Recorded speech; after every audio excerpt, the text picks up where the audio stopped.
Welcome to the Food and Trucks Show. Bonsoir à tout le monde et bienvenue sur le Food and Truck Show, le seul podcast dédié au food truck avec ce soir Cindy de Cœur de Crêpe que je reçois avec grand plaisir. Merci. Et qui est déjà en pleine action. C'est ça, il fait chauffer. Alors comment vas-tu Cindy déjà? Écoute, ça va. Ça va. Ouais, ça va. Tu as mis un an, c'est ça, à monter le projet? Exactement, 1 an à monter le projet avec tout ce qui était études de marché, plan de financement, plus tout ce qui allait avec en fait au niveau du camion, l'élaboration des logos, la carte, bien sûr, bon de fonds de roulement et toutes les demandes de financement qui vont avec, que ce soit les banques et autres, puisqu'il y a d'autres financements aussi. Et tout ça, en fait, on est en France, donc l'administration française prend énormément de temps. Donc, il faut 1 an. Et avant ça, tu étais déjà dans le domaine de la restauration ou pas du tout? Pas du tout. Avant, à la base, je suis infographiste, web designer. Rien à voir. Rien à voir. Non, pas du tout. Infographiste, web designer. Après, on est passé à la décoration d'intérieur. On a fini dans les cake design. Et puis, on a plongé dans le camion. Voilà. D'accord. Ok, super. Et donc, pour le coup, tu as, il me semble, quand j'ai vu un petit peu ta petite histoire, tu as suivi une formation. Oui. On en parlera après parce que, attends, on va déjà justement, parlons de ton... bonsoir. Parlons de ton produit phare, ton ou même thé, devrais-je dire. Ouais, c'est ça. Donc, à la base, effectivement, Cœur de Crêpe, hein, comme le nom l'indique, on est vraiment un camion spécialisé dans les crêpes et les galettes, bien sûr. Sauf que si on ne fait que des crêpes et des galettes, au bout d'un moment donné, on tourne un peu en rond. On a élargi effectivement la carte en faisant des pancakes, bien évidemment, des gaufres, comme on va voir tout à l'heure. On fait également de façon occasionnelle en événement des burgers, mais jamais avec des frites. Je n'égalerai pas un camion qui est spécialisé avec des viandes spécifiques et des frites maison. C'est pas mon intérêt parce que c'est pas du tout ma spécialité, mais on a créé un burger qui s'appelle Bretz, donc à la façon un peu bretonne et qui est un peu stylisé, donc ça fonctionne bien. Et puis à côté de ça, on a tout ce qui est boissons chaudes, les glaces, les barbes à papa, enfin tout ce qui va avec un système événementiel en fait. Tout ce qui complète les crêpes. Donc tout ça, est-ce que tu veux nous parler peut-être des produits avec lesquels tu travailles? Est-ce qu'il y a des spécificités? Est-ce que... Oui, bien sûr. Alors déjà, attends, je ferme mon gaufrier. Vas-y.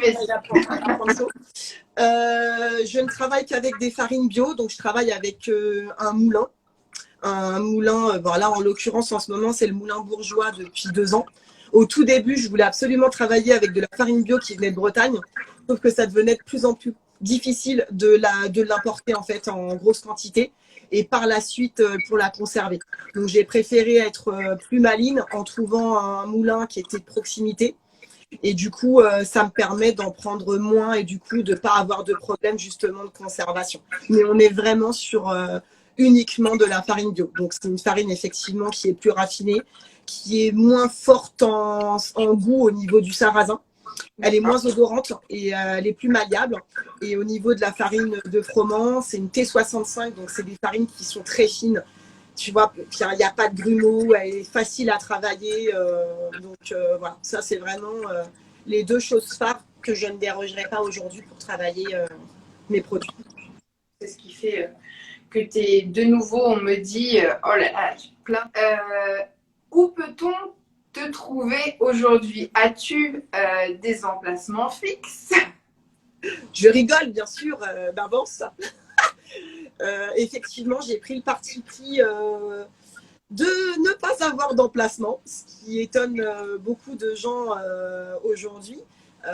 Ça fait maintenant 6 ans qu'on existe. J'ai fait tous les emplacements inimaginables pendant 2 ans, que ce soit des marchés en sortie d'école, les emplacements de mairie, tout. J'ai fait tous les trottoirs possibles. Et à un moment donné, bah non, en fait, ça correspondait pas. En tout cas, mon produit ne correspondait pas à la clientèle que je visais. Et à un moment donné, j'ai dû me retrouver sur le fait accompli. C'est où je fermais parce que finalement, ça fonctionnait pas. Ou bah ouais, parce que en fait, tu vends pas. Et donc, à un moment donné, tu te dis, est-ce que c'est toi le problème? Est-ce que c'est ton produit? Est-ce que finalement, il y a quelque chose, enfin, il y a quelque chose automatiquement qui ne convient pas? Oui. Et donc, tu te remets en question. Donc, c'était vraiment, voilà, où est-ce qu'on arrête tout et on fait autre chose? Ou est-ce que j'essaye d'aller sur un autre terrain? Et puis, j'ai eu la chance de faire 1 ou 2 événements. Et là, j'ai compris en fait que le visage de mes clients n'était pas du tout les mêmes que j'avais sur mes emplacements. Et j'ai pris le parti pris effectivement d'arrêter tous les emplacements que j'avais d'ordinaire, que tous les food trucks ont. Normalement, il faut au moins 3 emplacements par semaine pour tenir, on va dire ça. Et en fait, j'ai tout arrêté. J'ai tout arrêté, je me suis mis à investir dans des salons. Donc, pour un food truck, faire le salon de Porte de Versailles, par exemple, c'est un très gros risque. On l'a fait. Et puis après, je me suis mis à faire d'autres salons et finalement, j'ai compris que mon produit plaisait vraiment à une clientèle un peu plus haut de gamme au quotidien. Et également que ça fonctionnait et que j'avais une place à faire dans ce style-là parce que finalement, il y a très peu de gens qui veulent se mouiller. Donc, je suis restée sur ce système-là. Donc, on a évolué aussi bien pour les particuliers que pour les entreprises. Mais on fait quasiment que de la privatisation. Ensuite, je travaille effectivement avec un autre groupe de camions, un autre groupement de camions. On se retrouve pour certains festivals, les beaux événements. Enfin, bien sûr que oui, je ne suis pas réfractaire à aller travailler quand il le faut dans des hôpitaux ou autres, bien évidemment. Mais c'est pas du tout, déjà, c'est pas récurrent et ça reste de l'occasionnel. Donc, on en est là aujourd'hui. Alors, j'ai Céline justement qui demandait quelle clientèle vises-tu? Je pense que pour le coup, tu as apporté la réponse. Tu nous diras, Céline, si une clientèle qui aime le bio. Donc, on nous dit d'ailleurs, Manuela nous dit que Cœur de Crêpe est toujours accueillante, souriante et nos papilles sont ravis. Elle est mignonne. Effectivement, tu as une offre complètement adaptée à l'événementiel. Et je pense que enfin voilà, c'est fait pour toi et c'est fait pour ton produit. Et il faut avoir du cran de pouvoir tout arrêter et de pouvoir se lancer uniquement là-dedans. Mais je pense qu'effectivement, quand on a le concept, qui plaît, qu'il faut et qui correspond à ça, il faut y aller. En Belgique, en France, on est un peu plus frileux là-dessus. Je sais que les food trucks belges, j'en ai beaucoup qui fonctionnent qu'à l'événementiel uniquement. Ils ont vraiment adapté leur carte à l'événementiel, ils sont habitués à ça. Et d'ailleurs, pensez pour eux aussi comme pour toi, parce qu'en ce moment, pour le coup, c'est un peu compliqué quand on n'a pas d'emplacement fixe. C'est là, enfin voilà, on ne s'attendait pas à ce que quelque chose comme ça nous tombe sur la tête. C'est ça. On joue à déplacer les dates, on joue aussi avec, c'est énormément de frustration. Quand on suit des clients pendant plus d'1 an pour un événement type mariage ou autre, et que les gens repoussent leur date, on a mal pour eux en fait. Et puis c'est très difficile de décaler, ils décalent les traiteurs du samedi, mais ils décalent les traiteurs comme moi souvent du dimanche. Et en fait, on joue à un certain yo-yo, à essayer de trouver tout le monde au même moment, mais alors à des dates complètement différentes. Et là, c'est un casse-tête pour tout le monde en fait. Non, c'est vrai que c'est très compliqué. Moi, j'ai des mariées, elles savent plus. C'est ça. C'est exactement. Elles savent plus. Est-ce qu'elles doivent maintenir? Est-ce qu'elles doivent reporter tu gardes ta robe, tu la gardes pas. Tu gardes ton traiteur, tu te maries où? Moi, je serais foutue avec mon poids qui fait ça. C'est la mort. Je peux tout annuler, c'est bon. Je vais rester en là-bas. Oh, ça va être mieux. C'est bon. Pour moi, c'est tranquille. L'année dernière, en plein confinement, donc depuis avril, je faisais partie des food trucks comme d'autres hein, qui ont aidé en fait les soignants à leur faire à manger pendant plusieurs semaines. Et ça, en fait, il n'y avait pas beaucoup de gens en fait, qui voulaient y aller. Moi, je laissais mes enfants qui étaient en visio avec le travail scolaire et je partais à 6h30 du matin à Paris pour faire à manger jusqu'à 14h avec mes amis, quoi. Donc, on a tout ça qui est en tête. On sait qu'il y a quelque chose. Enfin, il y a eu une cassure. On sait que c'est grave. On connaît tout ça. Mais on se dit qu'à un moment donné, on ne peut pas rester cloîtré chez nous, 2 à broyer du noir et avoir peur de tout le temps. Quand la saison reprendra, explique-nous un petit peu lors des events comment tu fonctionnes. Est-ce que tu as il dit t'as tout dit. Est-ce que tu as une formule spéciale? Est-ce que tu as une carte, bien sûr? Est-ce que c'est à la carte? Est-ce que tu as une formule? Comment ça se passe Eh ben, c'est très simple. Quand j'ai un client qui me dit, par exemple, je me marie, je fais le baptême de mon fils ou ce genre de choses, j'écoute d'abord mon client avant de lui proposer ce que moi je fais. Je trouve que c'est important parce que finalement, on n'a pas la même idée d'un brunch ou d'un repas familial. Et faut vraiment que, en tout cas, moi, je m'adapte toujours à ça. Quand on dit brunch à quelqu'un, il y a peut-être quelqu'un qui, dans sa tête, va voir des pancakes et des saucisses. Enfin, tu vois, ou des œufs brouillés et des pommes de terre. Et il y en a d'autres, non, mais moi, galettes et crêpes, ça me va très bien. Donc, j'ai vraiment besoin de comprendre ce que mon client veut pour essayer de m'adapter et lui trouver une solution. Donc, je fais ça d'abord. Et ensuite, effectivement, j'adapte mon menu en fonction de ses envies, en fonction aussi de l'âge des invités, parce que ça y joue énormément. C'est ça y joue. Si les gens sont plus âgés, si les gens sont très jeunes, ou s'il y a des petits, j'adapte. Et puis après, on trouve quelque chose qui est adapté à eux, qui est adapté à leurs invités, parce que des fois, ce qu'on veut nous, c'est pas ce que vont vouloir la plupart des gens. J'essaye de leur dire que le but, c'est de faire plaisir à leurs invités, malheureusement, avant leur goût personnel. Et franchement, je touche du bois, je n'ai eu aucun problème depuis 5 ans. Aucun souci, aucun couac, rien du tout. Ça a toujours été plutôt positif. Des fois, même en plein mois d'août, on se retrouve aussi dans des températures qui ne sont pas agréables. Donc, j'ai déjà fait effectivement des mariages sous la flotte. Ça énerve hein, quand tu es dans un beau domaine et que tout est merveilleux. Et c'est pas grave, tu t'adaptes et puis c'est tout, on trouve des solutions. Donc ce que je fais souvent, c'est que je check quelques jours auparavant. Ça veut dire qu'on regarde la météo 3-4 jours avant et on essaye de trouver une solution parce qu'on sait à 80% que ce jour-là, il va y avoir une différence de ce qu'on avait prévu.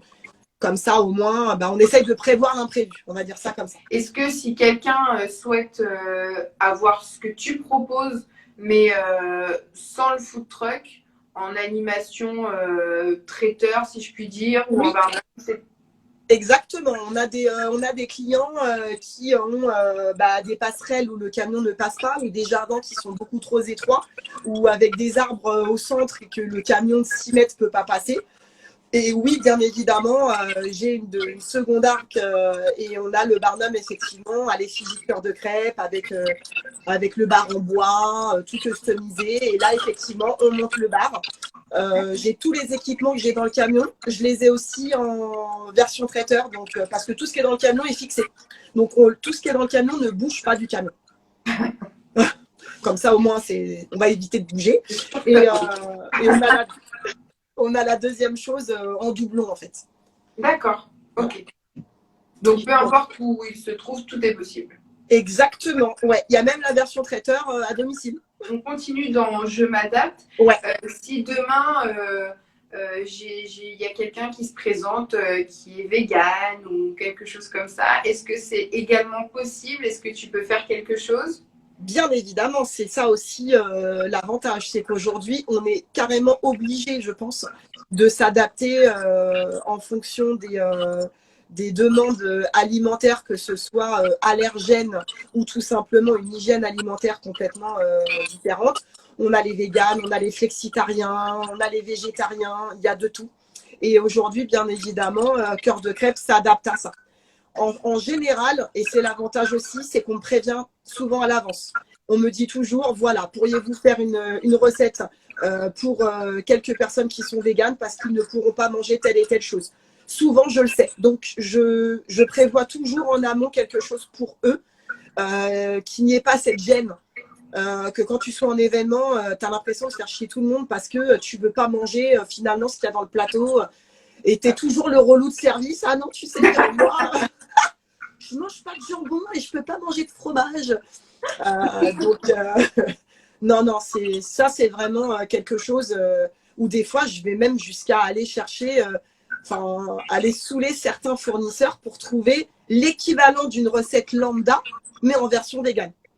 Donc aujourd'hui, il y a des marques comme BioLife ou ce genre de choses où on peut avoir du fromage ou ce genre de choses. Et en fait, on adapte en fait tout simplement une galette tradie, mais avec une version totalement végétale. D'accord, génial. Ouais. Il faut, parce qu'en plus, on voit de plus en plus quand même que l'alimentation des gens change, évolue. Ça. Et donc, c'est bien de pouvoir s'adapter, parce qu'effectivement, pour le coup, tu touches un plus grand nombre de personnes. Et c'est malgré tout quand même encore difficile de trouver quelqu'un qui peut proposer des versions véganes, par exemple, parce que c'est quand même vraiment spécifique. C'est ça. C'est pas simple à faire. Et le fait que tu le proposes, c'est top, quoi. Enfin, ça montre aussi ton envie de satisfaire le client encore plus et de... C'est des recettes en général qui sont vues en amont pour avoir des associations de produits qui se marient bien, que les clients valident. Bien sûr, je ne viens jamais comme ça. Donc, il y a vraiment des souhaits des clients et moi, une adaptation derrière pour que la galette tienne aussi. Parce que malheureusement, ce que les clients vont vouloir, ça ne veut pas dire que c'est adaptable dans une galette et que ça se tienne. Et c'est là aussi où est toute la difficulté. Parce qu'une galette qui dégouline ou qui est croquante parce que finalement le produit ne fond pas, c'est à moi aussi de faire des tests derrière pour vérifier que la recette, en l'occurrence, se tiendra et sera agréable en bouche et qu'elle sera bonne en fait. Aujourd'hui, mon record, parce que j'ai quand même un record, c'est 1500 crêpes en 3 jours. J'ai jamais réussi à faire plus pour l'instant. C'est déjà pas mal. C'est déjà pas mal. Déjà pas mal. Je pense qu'à la fin, tu... Bon, on a un kiné qui ne doit pas être là ce soir, mais que je remercie beaucoup, qui s'appelle Sylvain, qui répare mon épaule à peu près tous les 3-4 mois. J'imagine, franchement. C'est ça. Et donc, j'ai Charelle d'Artiste qui dit c'est la force de Cœur de Crêpe, bio, vegan, végé, halal, etc. Exactement, il a raison. Non, ça c'est bien et c'est super important de le dire et de le mettre en avant. Quel frimeur, celui-là, il dit seulement je fais ça en 2 heures, moi, Alain. Écoute, franchement, alors là, je me déplace, Alain, 1500 alors là, 2 heures. Moi, je vais vous mettre au défi. Attention, on va faire. Ça existe, hein. Il y a des concours de tournage de crêpes. Alors, je ne sais pas s'il y en a en Ile-de-France, mais en tout cas, en Bretagne, il y a des concours de crêpes. Oui, bah, moi, je vais faire le concours Cindy Alain. Il n'y a pas de souci. Oui, non, il a dit ok, je sors. Et en dessous, j'ai un juge en dessous, Monica, qui dit faux. C'était 1506 crêpes et 550 gaufres. Elle a raison. Alors, en fait, la personne qui dit ça, c'est ma maman. Et Cœur de Crêpe, en fait, toute seule, je ne ferai pas grand-chose, je ne vais pas mentir. Donc, derrière, j'ai effectivement une équipe familiale énormément qui m'aide. Et ma maman et ma mère, qui est maître crêpière comme moi, fait quasiment la totalité ou une très grande partie des crêpes qui sont ici. En fait, moi, je prépare tous les pâtons. On va dire que je passe mes nuits à faire des pâtons. Et ma mère passe ses journées à tourner. D'accord. Oh là là, génial. Mère et fille, j'adore. Donc voilà comment ça se passe. Ensuite, on a mon mari qui fait toute la communication, qui s'occupe de tout ce qui est gestion, on va dire, financière. Voilà, moi, je n'aime pas m'occuper de cette partie-là, donc c'est lui qui s'occupe de ça. Je ne m'occupe pas de la compta. Et donc voilà comment ça fonctionne. Et après, quand on a des événements un peu plus gros, oui, je fais appel à ma sœur, des extras. Enfin, j'ai quand même des gens qui sont très volontaires autour de moi, qui me connaissent depuis longtemps, qui sont juste extraordinaires parce que sans eux, en fait, je pourrais pas m'en sortir lors de gros événements. Les événements lambda à 2-3 personnes, on s'en sort. À 3 personnes, je vais jusqu'à 150, il n'y a pas de souci. Mais dès qu'on dépasse des gros événements, des fois, on se retrouve à 7 ou 8 en fait. D'accord. Ouais. Donc, il me faut des gens compétents. Il n'y a pas de... Tu n'as pas de limite en nombre de personnes? Pour l'instant, en événementiel, je n'ai pas dépassé les 150 en repas midi, quoi. J'ai pas dépassé les 150.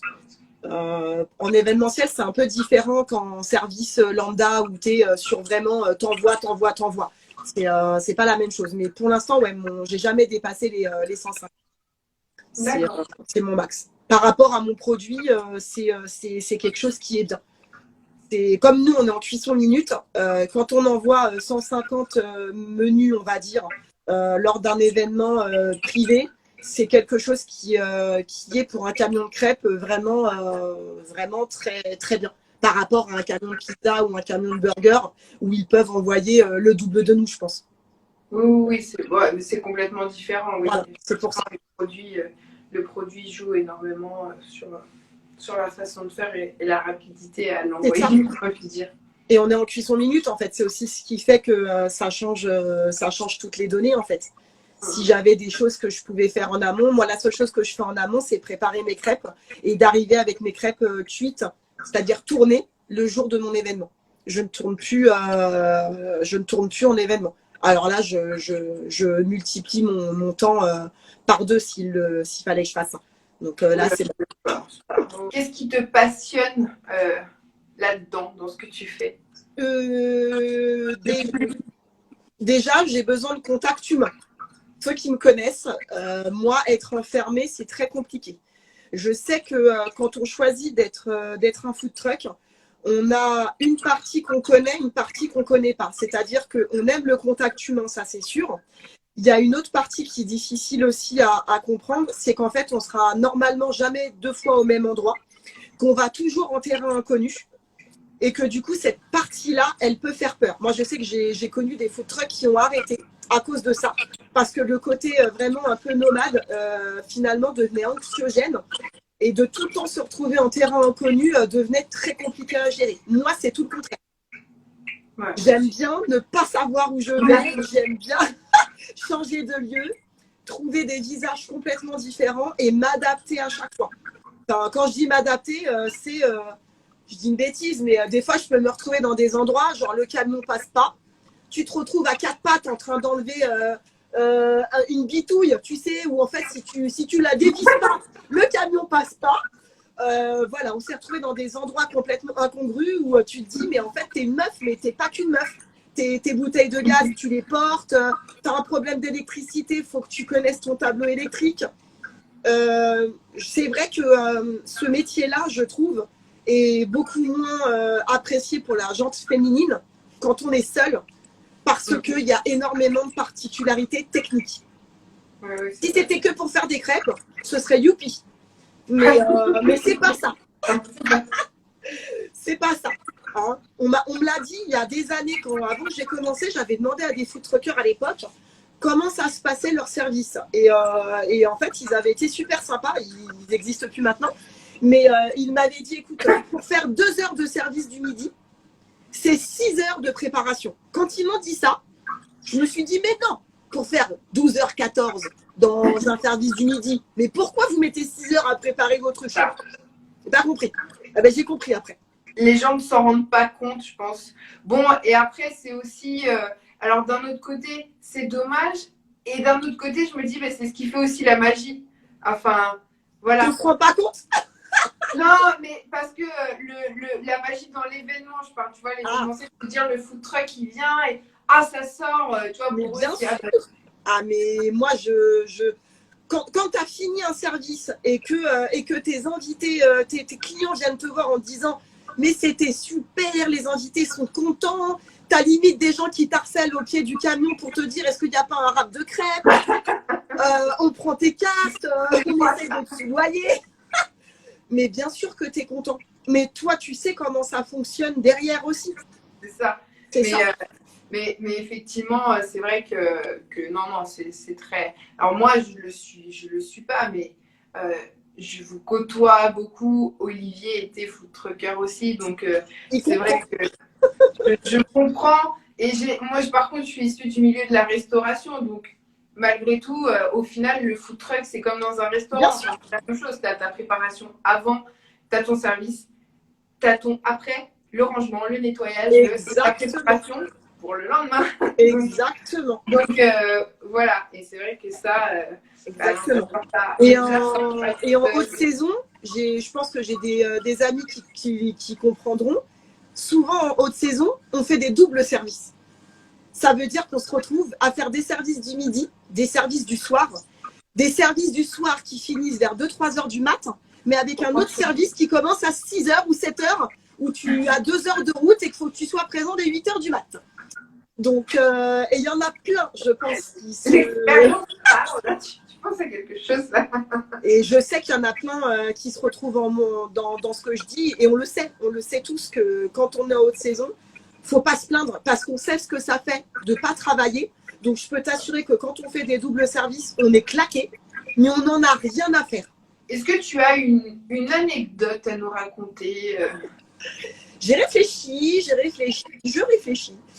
Anecdote, au tout début qu'on a commencé, il y a des choses quand on a un camion qu'on ne pense pas, c'est que le camion bouge. Ça veut dire que tu as beau fermer toutes tes portes et essayer de tout bloquer, et ben non, ça se passe pas comme ça. Donc une fois, effectivement, ça m'est arrivé d'aller travailler pour un service du midi à Paris, de me retrouver avec un imbécile qui m'a fait une queue de poisson sur la route. J'ai dû payer, voilà. Et je me suis retrouvée à mon emplacement du midi avec mon pâton, donc mon seau de crêpes, tout simplement sur le sol. Ah, les boules! Donc, quand tu as un sol rempli de pâte à crêpes et que tu commences dans 45 minutes, bah, tu pleures en même temps que ton sol. Tu prends une raclette, tu vides toutes tes crêpes par terre, mais c'est surtout que tu n'as plus de crêpes à proposer à ton client. Donc, tu as l'air un peu con et puis ce jour-là, bah, tu proposes des formules salées mais plus sucrées. Et c'est surtout qu'après, tu as les pieds qui collent, tu essayes de faire ce que tu peux en essayant d'enlever le plus de choses et puis tu passeras 2 heures à nettoyer ton camion et puis à essayer d'aller récupérer la pâte qui est partie dans les recoins de ton camion, ce que tu vas jamais, il faut que tu ailles à 4 pattes. Et là, après, tu te dis, il faut que je trouve une solution pour que plus rien ne bouge. C'est ça. Et là, tu te dis, écoute, le coup du seau une fois, 2 fois, ça m'est arrivé même. Après, tu te dis, en fait, il va falloir trouver une solution. Donc, qu'est-ce qu'on a trouvé? On a trouvé les blocs-portes de bébé pour les frigos. Ah oui. Voilà, on a trouvé les sécurités enfants pour les frigos. Et donc, on avait mis ça s'est quand même ouvert à un moment donné lors d'un impact.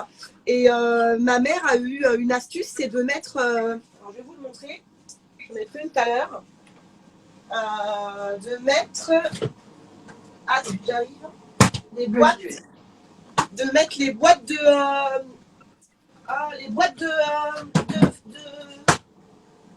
ça, hop, j'arrive, de mettre ça. Ah, des boîtes neuves. En fait, à partir de ça, on n'a plus de problème. Alors, c'est très bête, mais en fait, on en a tout le temps, puisqu'en plus, en étant crêpier, on en utilise énormément. Et en fait, ma mère a décidé un jour de mettre ça en me disant, mais en fait, c'est peut-être pas mal, c'est pas du polystyrène. En plus, du coup, c'est du recyclage. Et en fait, c'était pile poil au niveau des tailles. En fait, on a tout simplement tout bloqué avec ce système-là qui nous a coûté 0 €. Et à partir de ce moment-là, plus de soucis.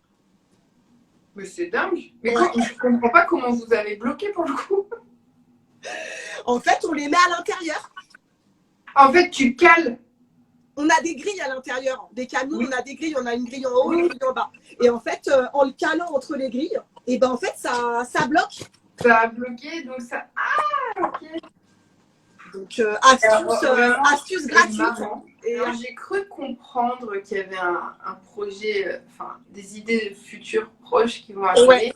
Alors, c'est peut-être encore secret. Pour le coup, oui et non, c'est secret sans être secret. Il va y avoir des choses qui vont arriver du type pour pas bouger le dimanche, mais pas non plus avoir le camion, pour que Cœur de Crêpe vienne vous livrer des petites choses. oh là là là là, ça c'est top. Donc voilà, si, il y a le projet en fait de faire des brunchs à domicile. La clientèle vraiment particulière et surtout quand c'était des quantités limitées, c'est des choses que je ne faisais pas. En temps normal, moi, je me déplace avec un minimum. Donc, finalement, les gens lambda, je ne les touche jamais. Et puis après, voilà, j'ai décidé effectivement d'adapter un petit peu l'offre. Et là, ce qui va arriver, c'est que je vais lancer les brunchs en fait, du dimanche. Donc, en livraison dans les 4-5 communes avoisinantes de là où je me situe.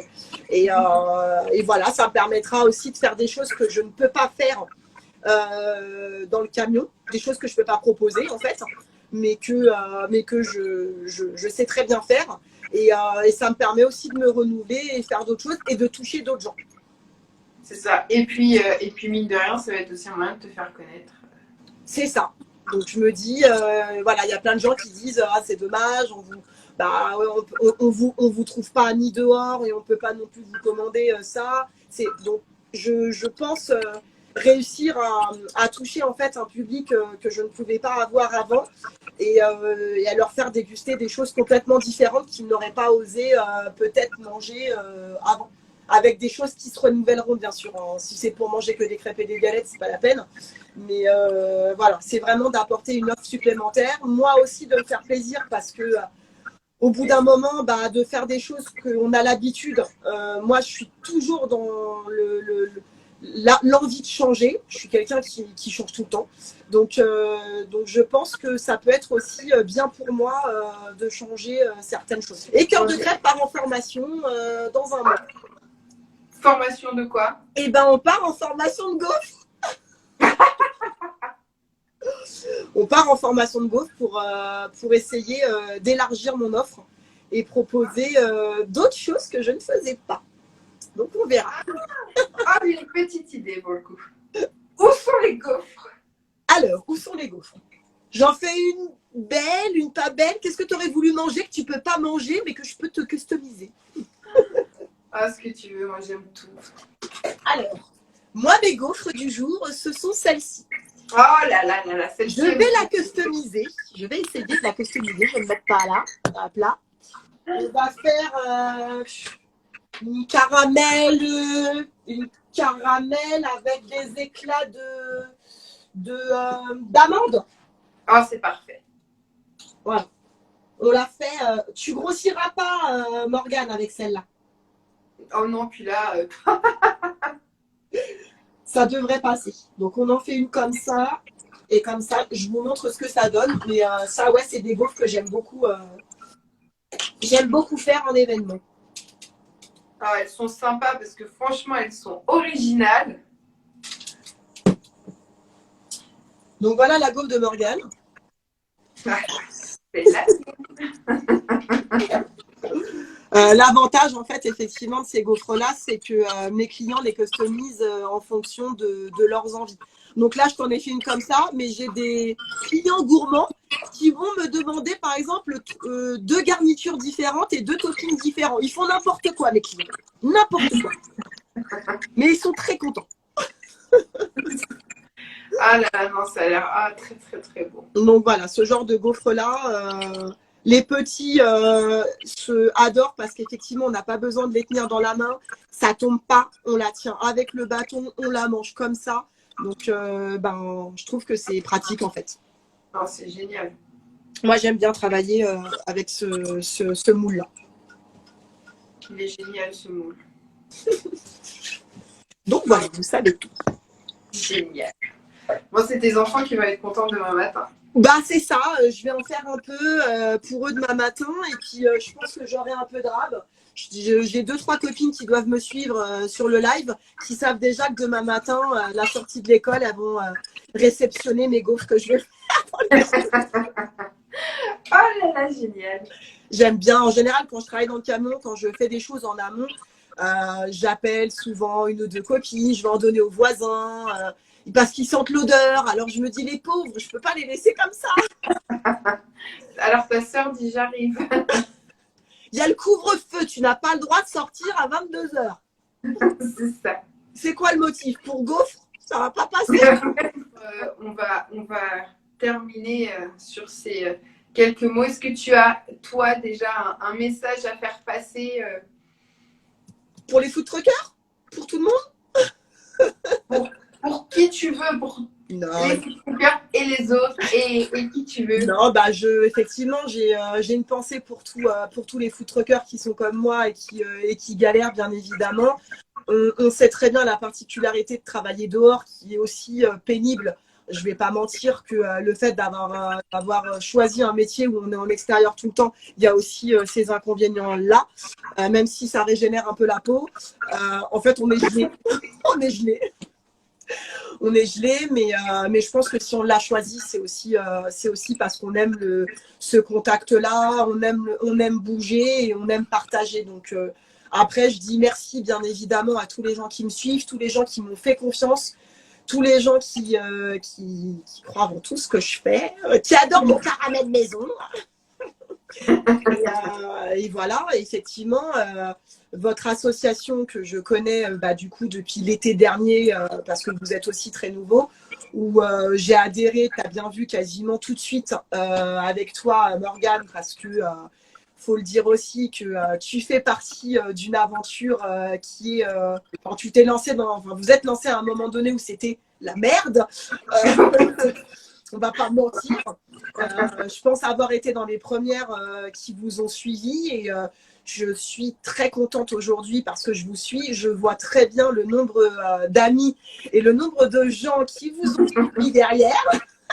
Donc, je suis contente aussi de ça. Et puis de toute façon, c'est aussi comme ça que ça fonctionne. C'est le regroupement, c'est le partage. Et je pense qu'il y a plein de belles choses à faire, quoi. Je suis la Belgique quand vous faites des choses dans l'autre sens. Je me dis, j'aimerais bien qu'un jour, j'aille faire un coucou à un autre food trucker qui est là-bas, de chez Food and Trucks.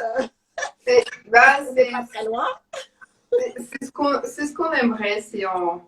C'est en projet, forcément, tout est repoussé tout le temps, mais vous rassemblez tous et dans nos